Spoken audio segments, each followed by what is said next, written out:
Michael watched his daughter just long enough to see her climb the steps and disappear, at which point he put his car back in drive, he left the lot, and he headed back home. That evening, Michael returned to Wattle Park.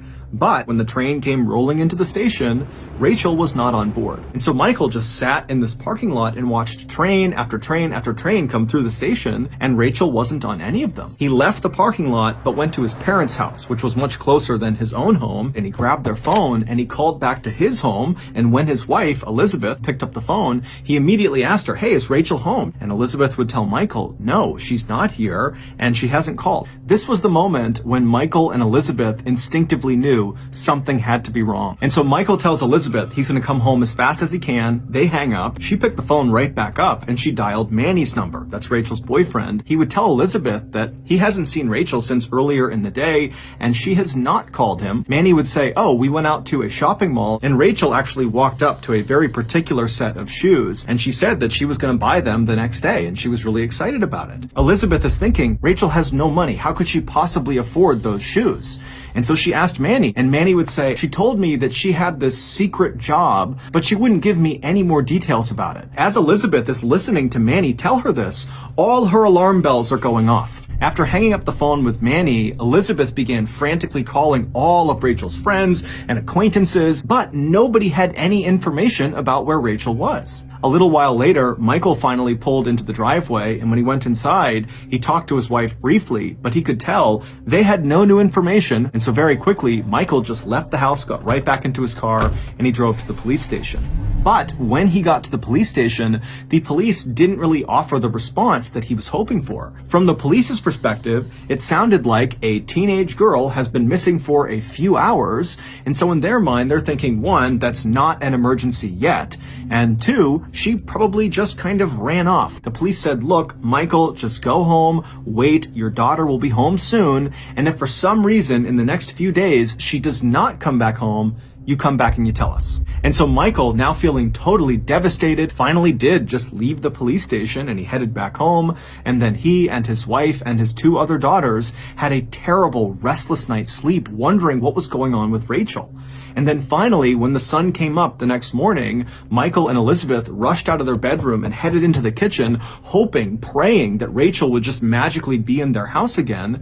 But Rachel wasn't there. She had not come home. On this second day of Rachel's disappearance, Michael and Elizabeth would learn something new. Manny would get in touch with Michael and Elizabeth, and he would tell them that he remembered something Rachel had said during their final conversation the day before. She had told Manny that he had nothing to worry about with regards to this secret job because it wasn't immoral, it was totally safe. And, Manny said, Rachel said there was an old female friend who was going to be there at this job site in some way participating that would keep her safe. And so Michael and Elizabeth have no idea what to make of this old female friend, but in a way it was kind of a relief. She was with this old friend. That made them feel good. But the parents' positivity about this new development quickly faded when they began calling around to all of Rachel's friends, and none of them were missing. Everybody was where they were supposed to be, and nobody knew anything about what happened to Rachel. Michael and Elizabeth found themselves wondering if they really knew their Rachel star as well as they thought they did. Over the next several days, they just continued to go out and look everywhere and talk to everyone to try to find where their daughter was. But everything they looked into turned into a dead end. Exactly 1 week since Rachel had disappeared, Michael and Elizabeth got a new lead. A girl named Allison, she actually saw Rachel on the night she disappeared,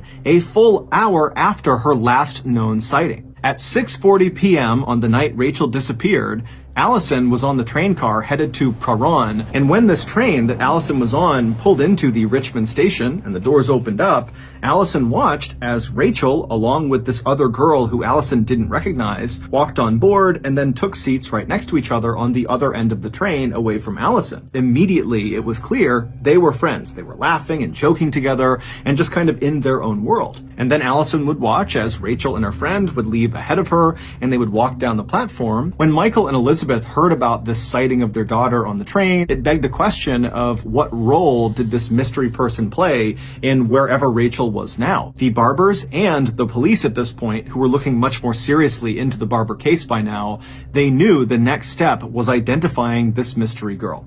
A couple of days later, the police called in an artist to create a sketch of this mystery girl that Allison had seen on the train. Allison would describe this mystery girl as being older than Rachel, being heavier than Rachel, and very plain.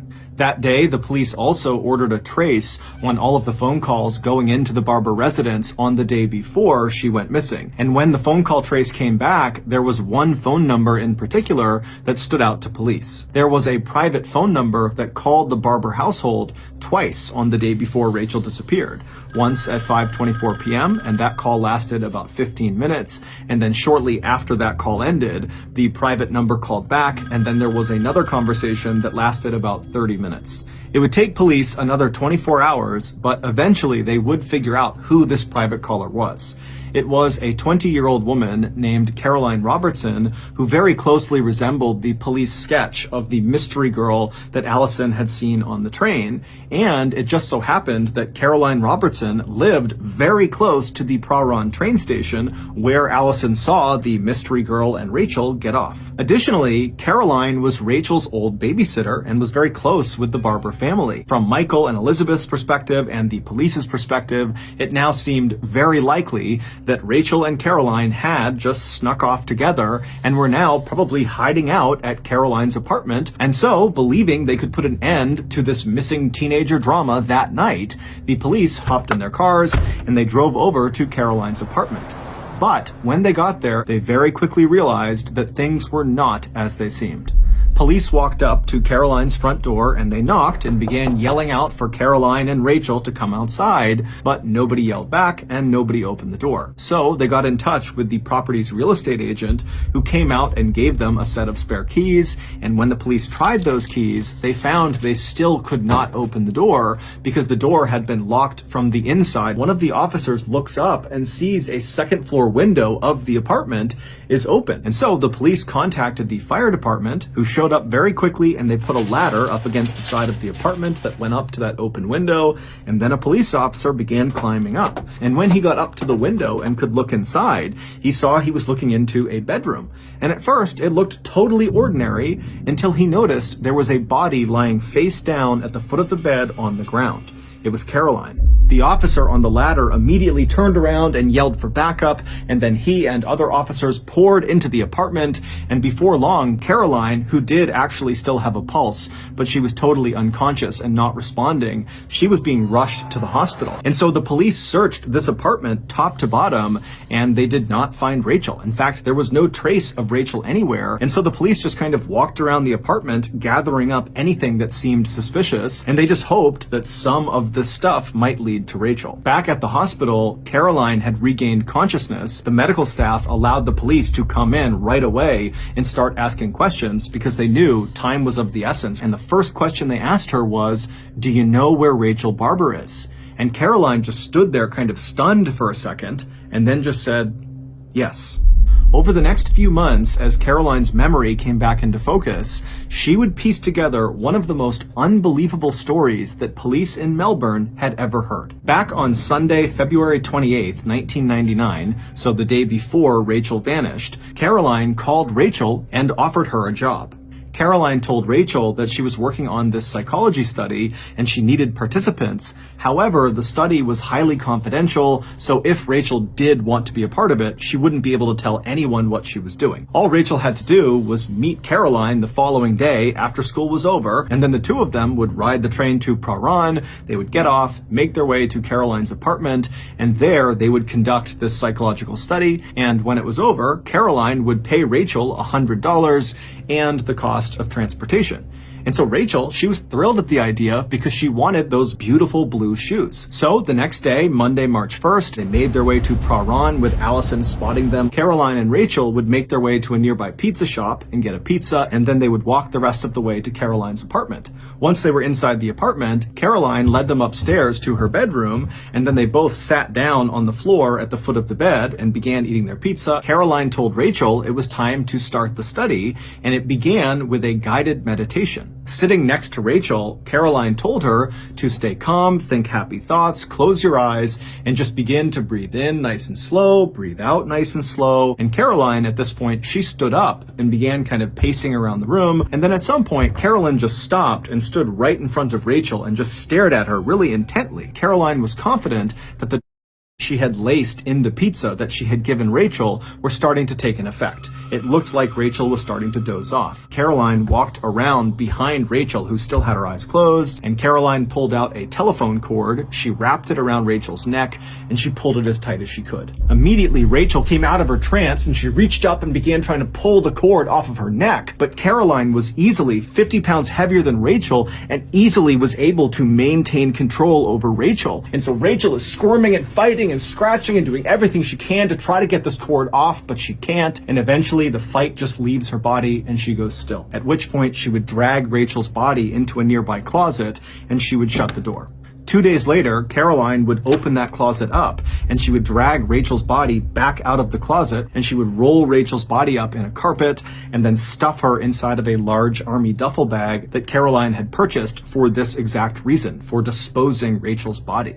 And then she called a taxi who came to her apartment and she lugged Rachel's body still inside of this bag and dumped it in the taxi. And then she and Rachel's body and the taxi driver drove about an hour north to rural Kilmore, where Caroline's father had a vacation home. And there she would bury Rachel's body in a shallow grave next to one of her childhood pets.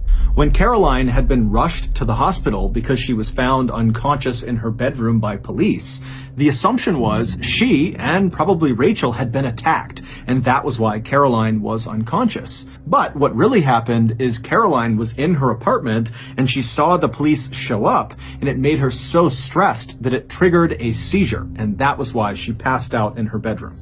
When she came to in the hospital and people began asking her what happened, she would say that Rachel's death was an accident.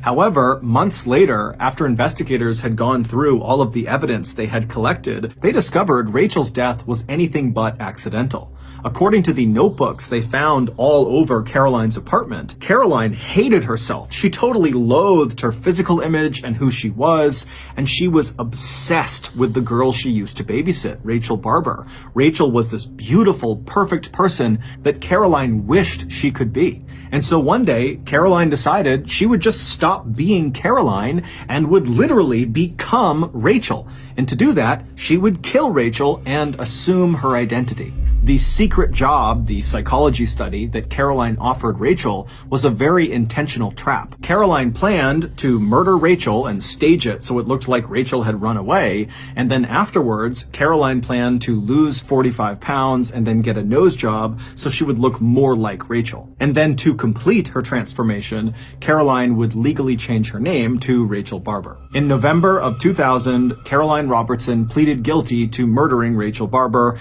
and was sentenced to 20 years in prison. In January of 2015, Caroline was released after only serving 15 of those 20 years. In the years after Rachel's death, Rachel's mother, Elizabeth, would write a book about the experience called The Perfect Victim, which would later be adapted into a major movie that starred some of Australia's biggest actors and actresses.